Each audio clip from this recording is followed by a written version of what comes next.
Hello everyone, मैं AP Singh आपका स्वागत करता हूं अपने YouTube channel APS study zone पर। तो इतिहास पे चर्चा सीरीज के अंतर्गत आज हम लोग देखेंगे मौर्य वंश के बारे में। किसके बारे में देखेंगे? मौर्य वंश के बारे में। तो मौर्य वंश आपको पता होगा कि ये जो टाइम पीरियड था मौर्य वंश का वो 322 बीसी से लेकर के 185 बीसी तक था। ठीक है, कितना था? 322 बीसी से लेकर के 185 बीसी तक था। क्लियर है? फिर बात आती है कि इसके बारे में जानकारी के स्रोत कैसे मिले। ठीक है, तो आपको पता होगा मेगास्थनीज की एक पुस्तक थी इंडिका, जिसके बारे में इन्होंने मौर्य वंश के बारे में बताया था मेगास्थनीज ने। क्लियर है?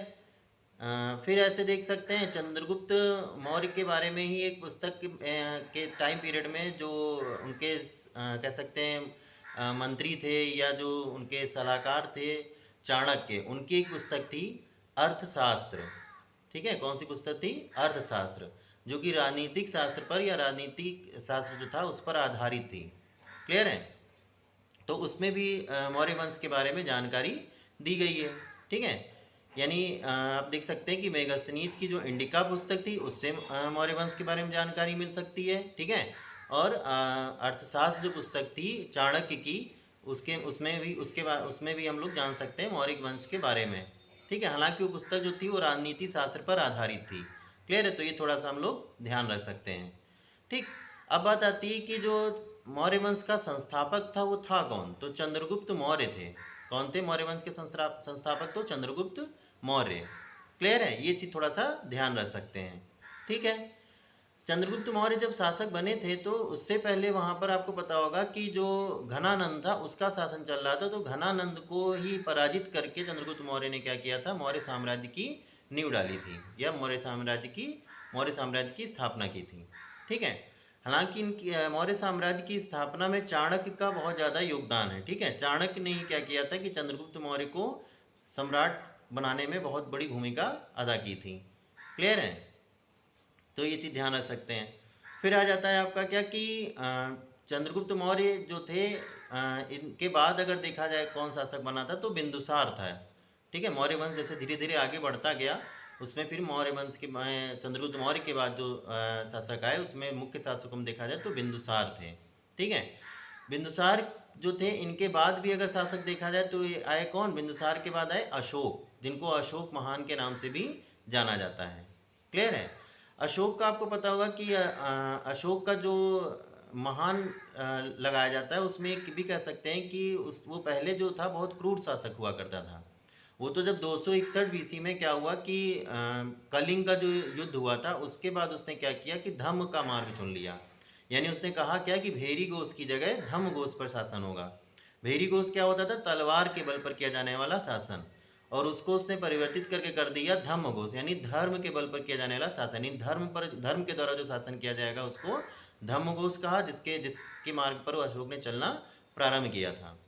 एक चीज़ यह आ जाती है कि अशोक ने किससे दीक्षा ली थी? तो उपगुप्त नाम के एक संत थे जिनसे इन्होंने क्या ली थी? दीक्षा ली थी। ठीक है, बौद्ध धर्म इसने अपनाया था। अशोक ने क्या अपनाया था? तो बौद्ध धर्म अपनाया था। तो ये आपको ध्यान होगा। ठीक है, क्लियर है? कलिंग युद्ध के बारे में आपको पता ही है। कलिंग युद्ध में क्या हुआ था कि जो आपको पता होगा कि कलिंग युद्ध जो था उस वो ऐसा युद्ध था जिसको करने के बाद अशोक ने क्या कर लिया था? अपना हृदय परिवर्तन कर लिया था, जिसके बारे में उसने अपने 13वें शिलालेख में बताया है। ठीक है, जो उसका अशोक का 13वां शिलालेख है उसमें ही बताया गया है कि कैसे उसने अपना हृदय परिवर्तन किया और धम्म के मार्ग पर चलना शुरू कर दिया था। ठीक है, हालांकि इससे पहले अगर हम लोग चंद्रगुप्त मौर्य का देखें तो उसका भी ये युद्ध हुआ था किससे? सेल्यूकस निकेटर के साथ में। ठीक है, जब चंद्रगुप्त मौर्य का युद्ध हुआ था सेल्यूकस निकेटर के साथ में तो आपको पता होगा कि उसने जब संधि हो गई सेल्यूकस निकेटर के साथ में तो उसने 500 हाथी भी दिए थे सेल्यूकस निकेटर को। ठीक है, हालांकि ये भी है कि उसकी पुत्री थी कार्नेलिया सेल्यूकस निकेटर की, जिसको हेलेना के नाम से भी हम लोग जानते हैं। तो चंद्रगुप्त मौर्य ने उससे विवाह किया था। किससे? सेल्यूकस निकेटर की पुत्री हेलेना से, जिसको कार्नेलिया भी कहते हैं। ठीक है, तो ये ध्यान रख सकते हैं कि चंद्रगुप्त मौर्य ने क्या किया था? सेल्यूकस निकेटर जो था उसकी पुत्री से विवाह किया था। क्लियर है? और क्या बताया मैंने कि उसको इन्होंने 500 हाथी भी दिए थे। हालांकि देखा जाए तो हाथियों को अपनी सेना में सम्मिलित करने के लिए ही एक तरह से देखा जाए युद्ध में और ज़्यादा उसने अपना प्रभाव दिखाने की कोशिश की थी। जब उस चंद्रगुप्त को पता चला कि इनको हाथी प्रिय थे तो उसने क्या किया था, गिफ्ट के रूप में यानी भेंट स्वरूप उनको सेल्यूकस निकेटर को 500 हाथी उपहार में दे दिए थे। क्लियर है?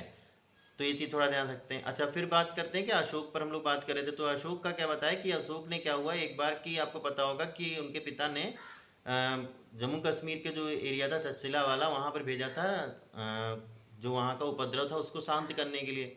तो उससे पहले उन्होंने सुसीम को भेजा था, अशोक के बड़े भाई को। तो सुसीम जो था वो जाके उसको सॉर्ट आउट नहीं कर पाया, हैंडल नहीं कर पाया, है ना। तो उनके बाद क्या हुआ कि इन्होंने अशोक को भेजा, बिंदुसार ने। तब जब अशोक गया तो उसने क्या किया कि वहाँ पर कुछ ही समय में क्या किया, उस चीज़ को जो जम्मू कश्मीर का तहसीला वाला एरिया था उसको क्या किया, कंट्रोल में अपने ले लिया और अपने पिता तक संदेश भिजवाया कि आप आकर के यहाँ पर राजपाट कीजिएगा। तो उसी युद्ध में भी पता चला था कि कितना क्रूर है। उसने क्या किया था, वहाँ पे बहुत ज़्यादा लोगों को क्या किया था, मारा था इसने। ठीक है, जिससे क्या हुआ था कि उस उपद्रव को शांत कर लिया, जो उपद्रवी लोग थे उनको शांत कर दिया था इसके द्वारा, युद्ध के द्वारा। ठीक है, लेकिन सबसे जो बड़ा इसने युद्ध लड़ा था वो 261 बीसी में कलिंग का युद्ध लड़ा था। ठीक है, जिसको आज हम लोग कलिंग को उड़ीसा के नाम से जानते हैं। क्लियर है? तो ये थोड़ा सा ध्यान रख सकते हैं। फिर आ जाता है क्या कि अशोक जब था तो इसने अपना, मैंने आपको बताया क्या कि इसने आप बताया था क्या कि इसके बारे में जानकारी कहाँ से मिली, तो शिलालेखों से मिली। जेम्स प्रिंसेप जो थे उन्होंने क्या किया था, शिलालेख को सबसे पहले पढ़ा था, अशोक के शिलालेख को। खोजा किसने था, तो पादरेटी फैनथेलर नाम के एक इतिहासकार थे, जिन्होंने क्या किया था, पादरेटी फैनथेलर नाम के इतिहासकार थे जिन्होंने क्या किया था कि अशोक के शिलालेखों की खोज की थी। और अशोक के शिलालेख को पढ़ा सबसे पहले किसने था, तो जेम्स प्रिंसेप ने पढ़ा था। ठीक है, तो ये चीज़ ध्यान रखें। सबसे छोटा अभिलेख कौन सा है अशोक का, तो रुम्मी देई अभिलेख है। कौन सा अभिलेख है, तो रुम्मी देई अभिलेख अशोक का जो सबसे छोटा अभिलेख है। ठीक है, तो ये चीज़ थोड़ा सा हम लोग ध्यान रख सकते हैं। फिर आ जाता है क्या कि अशोक के जो अभिलेख थे उसके बारे में जो जानकारी मिली गई। फिर आ जाता है कि इसके टाइम पीरियड में जो मौर्य वंश का टाइम पीरियड था उसमें अशोक के बाद कौन शासक आया, तो अशोक के बाद जो देखा जाए, जो अंतिम शासक अगर देखा जाए इसका मौर्य वंश का कोई था तो वो कौन था, बृहदत्त था। कौन था, बृहद्रथ। ठीक है, बृहदत्त जो था ये अंतिम शासक माना गया है किसका, मौर्य वंश का। ठीक है, जो 185 बीसी में रहा था। क्लियर है? तो ये ध्यान, तभी देखिए मैंने आपको शुरुआत में बताया था कि 322 बीसी से लेकर के 185 बीसी तक मौर्य वंश रहा था। तो 185 बीसी में जो शासक था मौर्य वंश का वो था बृहदत्त, जो कि मौर्य वंश का अंतिम शासक था। क्या कहेंगे, मौर्य वंश का अंतिम शासक था कौन, बृहदत्त। क्लियर है? तो ये चीज़ थोड़ा सा ध्यान रख सकते हैं। ठीक है, फिर आ जाता है क्या आपका कि जो मौर्य वंश था ये देखा जाए तो बहुत ज़्यादा समय तक के लिए चला। टाइम पीरियड आप ये देख ही सकते हैं कि 322 से लेकर के 185 बीसी तक था। इसमें जो गुप्तचर होते थे उनको गूढ़ पुरुष कहा जाता था। क्या कहा जाता था, गूढ़ पुरुष। इसमें संचार और संस्था नाम की दो कार्य करती थी संस्थाएं। ठीक है, फिर आ जाता है कि आपका संचार जो होती थी वो घूम घूम कर गुप्तचर का काम करती थी, और संस्था जो होती थी वो एक स्थान पर रह करके गुप्तचर का कार्य करती रहती थी। ठीक है, तो इस वजह से हम लोग इसको संचार और संस्था के नाम से जान सकते हैं। क्लियर है? तो ये चीज़ ध्यान रख सकते हैं। फिर आ जाता है क्या आपका कि जब मौर्य वंश जो था वो जब धीरे धीरे डेवलप होता चला गया तो इसमें और कुछ चीज़ें देखने को मिली, जैसे कि क्या कह सकते हैं कि बहुत तरह तरह के आर्थिक सुधार भी हुए। जैसे कर लगाए जाने लगे कृषि पर, 1/6 से लेकर के 1/4 तक अलग अलग दर से कर इसमें लगाए जाते थे। कैसे लगाए जाते थे, 1/4 से लेकर 1/6 से लेकर के 1/4 तक अलग अलग दर में क्या लगाया जाता था, इसमें कर लगाया जाता था। क्लियर है? मौर्य वंश के अंतर्गत तो आर्थिक विकास भी काफ़ी हद तक हुआ इसमें। ठीक है, भौगोलिक विकास हुआ। ठीक है, क्योंकि अशोक आपको पता ही है कि बहुत वीर योद्धा था, तो उसने भी क्या किया कि बहुत सारे क्षेत्रों को जीता था इसने युद्ध के माध्यम से। चंद्रगुप्त मौर्य ने बहुत सारे क्षेत्रों को जीता। ठीक है, तो मगध का तो देखा जाए पूरा एरिया तो सब इन्हीं का था, मौर्य वंश वहाँ पर था, अच्छे से विकसित था। ठीक है, तो ये कह सकते हैं। क्लियर? फिर आ जाता है कि आपका कि मौर्य वंश में जैसे मैंने बताया कि आपको कि गूढ़ पुरुष कहा जाता था किसको, गुप्तचर को। जो गुप्तचर का कार्य करते थे वो कहलाते थे क्या, गूढ़ पुरुष कहलाते थे, जिसमें संचार और संस्था जो संस्थाएं काम करती थी। ठीक है, फिर आ जाता है कि आपका फिर आपका एक आता है जैसे, हाँ इसमें मौर्य वंश में आप ये भी देख सकते हैं क्या कि जो मौर्य वंश था वो काफ़ी इसके बाद मौर्योत्तर काल आ गया था, यानी मौर्य वंश के बाद का टाइम पीरियड आया था। तो बाद का अगर टाइम पीरियड देखें तो उसमें क्या हुआ था, तो उसमें आपको पता है जो बृहदत्त था इसी का सेनापति एक था पुष्यमित्र शुंग। तो उसने क्या किया था, पुष्यमित्र शुंग ने बृहदत्त की हत्या करके शुंग वंश की स्थापना कर ली थी। यानी तो जो मौर्य वंश के बाद का जो टाइम पीरियड होता है उसको हम लोग मौर्योत्तर काल के बारे में मौर्योत्तर काल के नाम से जान सकते हैं, जिसमें पुष्यमित्र शुंग का शासन था जो कि एक ब्राह्मण वंश का अनुयायी था। ठीक है, ब्राह्मण वंश का था, तो वो क्या किया था, उसने ब्राह्मण वंश की स्थापना की थी मौर्य वंश के बाद। ठीक है, तो कह सकते हैं क्या कि शुंग वंश की स्थापना किसने की थी, तो पुष्यमित्र शुंग ने, जो कि मौर्योत्तर काल से उसके बारे में हम लोग जानते हैं। यानी मौर्य वंश के बारे में बेसिकली देखा जाए तो मैंने आपको क्या बताया कि जानकारी कहाँ से मिलती है, तो अभिलेखों से मिलती है। और अभिलेख में किसके थे, तो अशोक के अभिलेख थे। ठीक है, या मेगास्थनीज की इंडिका पुस्तक से जानकारी मिल सकती है। अर्थशास्त्र की पुस्तक जो है, अर्थशास्त्र पुस्तक जो है राजनीति शास्त्र पर आधारित किसकी पुस्तक है, चाणक्य की, तो उससे जानकारी मिल सकती है। क्लियर है, तो ये सब क्या है, जानकारी के स्रोत हैं इसके मौर्य वंश के। संस्थापक कौन था, चंद्रगुप्त मौर्य संस्थापक था। उनका मुख्य सेनापति कौन था, सलाहकार कौन था, तो चाणक्य थे उनके मुख्य सेनापति या सलाहकार। क्लियर है, ये चीज़ ध्यान रख सकते हैं। फिर आ जाता है क्या आपका, उसके बाद कौन सा आ सकता मुख्य, तो बिंदुसार। बिंदुसार के बाद कौन सा था, तो आपको पता है क्या, बिंदुसार के बाद आए कौन आपके, अशोक, जिनको अशोक महान के नाम से जाना गया बाद में।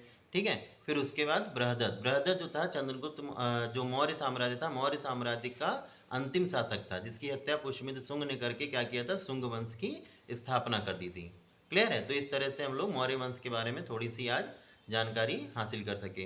क्लियर है, आई होप कि वीडियो आपको अच्छा लगा होगा। अगर वीडियो आपको अच्छा लगा है तो वीडियो को लाइक कीजिएगा, शेयर कीजिएगा और चैनल को ज़रूर सब्सक्राइब कर लीजिएगा।